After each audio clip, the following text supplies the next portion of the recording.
10-Minute Jazz Lesson Podcast, episode 334.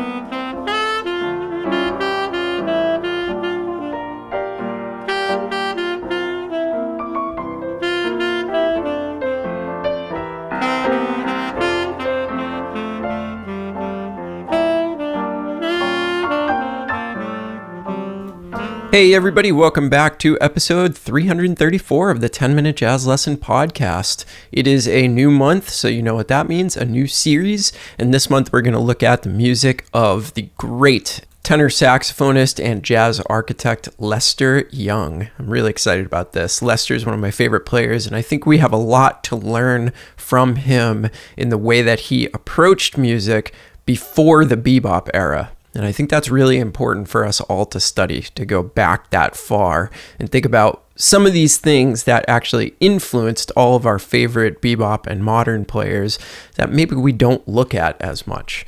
But before we jump into the show, as we always do here, just wanted to remind you that this is a listener-supported show, which means we rely on people like you listening to the podcast to keep the thing going, coming out each and every week in high quality. And you can get PDFs and audio examples for every single episode for a small monthly donation every month. We do this through the Patreon platform, and you can learn more by going to our website, 10minutejazzlesson.com, clicking on one of the Patreon banners, and you will find all the information over there on how to support the show and get all these awesome jazz education materials in return for that support. So quick shout out to some new patrons. Thank you to our new $3 patrons this week, Thomas, Tyler, and EW. Also want to give a shout out to Jason for editing his pledge from $3 up to that $5 level for some extra rewards. Thank you all for joining up to be part of the 10-Minute Jazz Lesson family. So if you want to join these people over here that are benefiting from all the PDFs and jazz education materials we have on the site, go to our website, 10minutejazzlesson.com, click on one of the Patreon banners, and get yourself signed up today. So let's dive into the life and playing of Lester Young. Of course, Lester Young was a tenor saxophonist, very famous for his work with the Count Basie Orchestra in the 1930s, as well as his work with the great Billie Holiday, along with thousands of other recordings he made with jazz royalty. But his sound was really, really crucial in the formation of a lot of different music. So first of all, he's got the tenor saxophone legacy where many of our favorite players in history will credit the sound of Lester Young playing the saxophone as being a huge inspiration on them. He had one of the most distinctive tones that anybody who ever played the instrument had, and this would really be a blueprint for many of the saxophonists out there, including me. I absolutely love Lester Young's sound. Now, here's something interesting too, just to dive into a little bit of the more interesting history. Did you know that Lester Young also was instrumental in popularizing jazz lingo as we know it today? So did you know that Lester Young was largely responsible for the word cool, meaning what it does in modern English? So we know that term as, being something fashionable, something hip. And the story is that Lester Young was largely the one who started using that. Another thing is he would refer to money as bread. And that's something that, I still use all the time. If somebody asks me to play a gig, I say, yeah, what's the bread? Meaning, what is the pay for this gig? So Lester Young's influence went far outside of music, actually, and even influenced the English language, which is saying something about the force that was this man. So we're going to spend the majority of time in this series talking about his musical innovations, but there's a great book called Lester Leaps In, The Life and Times of Lester Prez Young, and it is by Douglas Henry Daniels. And if you want to know a little bit more about who this person was and his biography and some of the things that led him to be such a great musician, I highly recommend this book if you want to really dive into his life beyond the music. But we're going to jump into two particular topics this month that I think are really important that we should study when it comes to the music of Lester Young. Now, the first one is, and actually I'm going to spend 2 episodes talking about this, is a major difference between the music of Lester Young and the music of somebody like Charlie Parker or anybody that came after Charlie Parker in broad strokes, right? Of course, there are exceptions in every single era, but largely after Charlie Parker, everybody wanted to be a bebop musician because he was such an influential figure, and the innovations he made with the music were so advanced and so new sounding that everybody wanted to sound like him. So I want to talk about one of the key differences between somebody like Lester and somebody like Charlie Parker, and make this something that you can use in your playing to maybe balance a little bit the intenseness and the chromaticism of bebop with something that harkens back to a little bit of an earlier period of jazz and the period of Lester Young in the 1930s and the 1940s. So the topic that I want to cover is when playing over a cadence, and we're going to look at the 2-5-1 cadence because, of course, that's the most common cadence in jazz, sort of ignoring the chord movement to a large degree and actually playing over the one chord while the cadence is happening. So not outlining the 2 chord and the 5 chord, not playing a bunch of crazy chromaticism that weaves in and out of those chords, but actually playing in such a way that you're almost playing over the one chord before it happens. And this gives us a very, very different kind of resolution of that cadence. And I think that Lester Young is one of the masters of this. And I think you're going to hear how different it sounds than somebody like Charlie Parker or the bebop musicians. So let's dive into a few examples. I've got 3 prepared for you in this episode, and then in the next episode we're going to look at 4 more examples because I feel like it's that important to be able to understand this sound as well as the bebop sound. So let's dive into example number 1. This is a 2-5 in the key of concert C. Let's listen to it and then we'll chat about it a bit. 1, 2, 1, 2, 3, 4.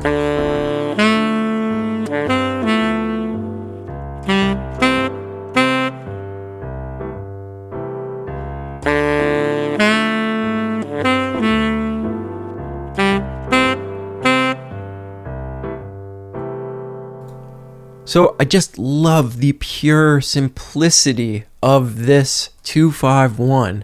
He's not playing a million eighth notes. He's leaving a ton of space. And now what we want to look at is what he's actually playing in terms of note choice. So what we see in the first bar over the 2 chord is we do actually see him sort of outlining that 2 chord with the 1 and the 5. But I would almost argue that maybe he's not even thinking about that 2 chord. Maybe he's thinking about that first note over the first measure as being just the second over a C chord. And then the second note as being the 6th over a C chord. And then I think the true telling thing about this to show you that he's not really thinking about each one of those chords individually is the second bar. Because what does he play right on beat 1? He plays a concert C. And we know that over the 5 chords, over a concert G7, the C is a note that we kind of want to avoid, right? We've always been taught, ignore or avoid the 4th of a major chord. But he plants himself right on it and then goes down concert A. And then over the resolution point, we see him just playing 5-1 in the key of C. It's so simple, but so effective. No chromaticism, no crazy running eighth notes, no double time, and a very, very simple melodic idea. All right, let's move on to example number 2. This one's a 2-5-1 in concert A. 1, 2, 1, 2, 3, 4.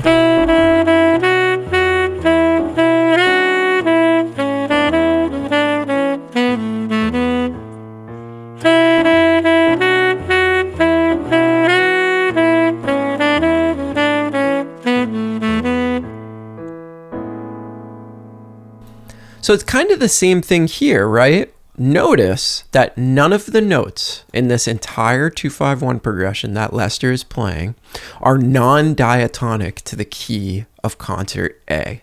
They all fit into the A. I feel like there's even a stronger sense of him not paying attention to the 2 chord or maybe even the 5 chord, because really at the end of the day, what he's playing over the first 2 measures is just kind of a motive. I mean, he's starting on the 4th of the 2 chord, going up to the 5. Then he plays those same 2 notes again, but they become the root and the 9th. And then he plays a little simple idea over the 1 chord that all just fits inside the key. No chromaticism, no non-diatonic notes. I would argue that through the entire cadence. And it's not that he doesn't know that the cadence is going on. It's just this is what he's choosing to play. This is the sound that he hears in his head. I think it's really interesting that all the notes are diatonic, and it says something about Lester Young's playing and the mastery he has over simple things. All right, let's go on to the third example, which is a little bit longer. And this one has a lot more chords than just the 2-5. So you can analyze those chords. It does end with a 2-5. But let's listen to this one and then we'll chat about it. 1, 2, 1, 2, 3, 4.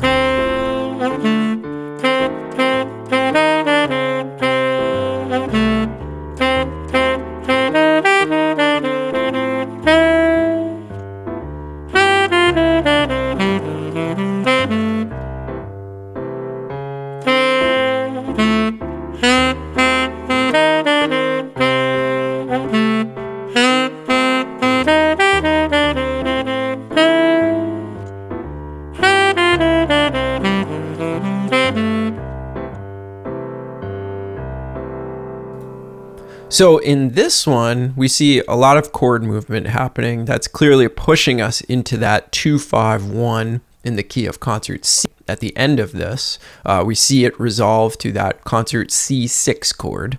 And again, we see most of this material in the key of C. But he's doing something actually really, really interesting on this. He's incorporating the flat 3 in the key of C to give it that kind of blues feeling. In the first 4 measures, we see him using that concert E flat being that flat 3rd. That's really giving you that old school bluesy feeling while still propelling the music forward.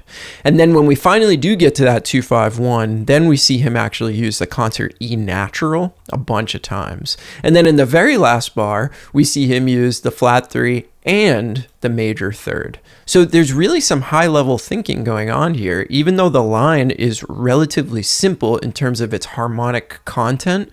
It's the way that Lester arranges this idea. It's the rhythm with which he plays it. It is the style with which he's playing it and the feeling with which he's playing it.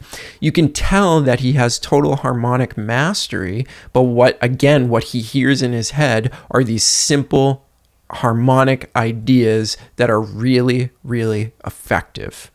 So what can we take from this? Well, in my mind, it's a reminder that everything doesn't have to be insanely complicated all the time. And it's also a reminder to balance my music a little bit, to not always reach for the most complicated, harmonically advanced thing, and to every once in a while check in and make sure that I can play something relatively simple that's really, really effective. Now, don't get me wrong, I love my chord substitutions, my chromaticism, I love my bebop stuff, but this music is just as valid in my opinion, and it's a style of playing that we kind of have to study. It's a part of the history of jazz. If you don't think that Charlie Parker listened to Lester Young, I don't know what to tell you. He definitely did. So we have to reach back to these earlier influences and sort of see what they were doing and think about what they were doing, and it can result in some beautiful aspects of our own playing at the end of the day. So next week we go over 4 more phrases that are very, very similar to these, and we talk about a little bit more of the way that Lester is approaching this more simplistic but very, very effective style of playing.